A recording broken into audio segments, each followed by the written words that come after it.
కవిత మానవత మేలుకో. నాటి నిర్భయ నుండి నేటి వరకు రగులుతున్న రావణ కాష్టంలో సమిదలుగా మారుతున్న ఆడపిల్లల ఆక్రందనలకు అంతం ఎప్పుడు? ముక్కు పచ్చలారని చిన్నారుల నుండి 3 కాళ్ల ముదుసల్ని సైతం వదలని మృగాళ్ల ఆకృత్యాలను ఆపడం ఎలా? 9 నెలల పసికందుపై అత్యాచారం చేసిన నిందితులను శిక్షించే న్యాయస్థానం ఎక్కడా? మానవత్వం మంటకలిసిందా? రాక్షసత్వం రాజ్యమేలుతోందా అని ఎలుగెత్తి ప్రశ్నించే గొంతుక ఏది?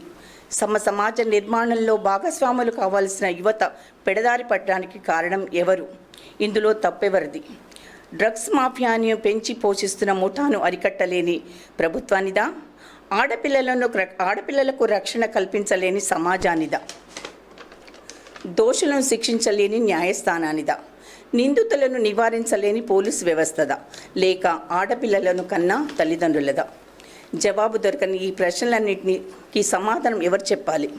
జీవితం అనే వైకుంఠపాళిలో పాములు మింగడం తప్ప విజయాన్ని అందించే నిచ్చెనలు కూడా ఉంటాయన్న విషయం తెలియని ఆ అమాయకపు ఆడపిల్లలకు అండగా నిలుద్దాం, వారిని రక్షించుకుందాం.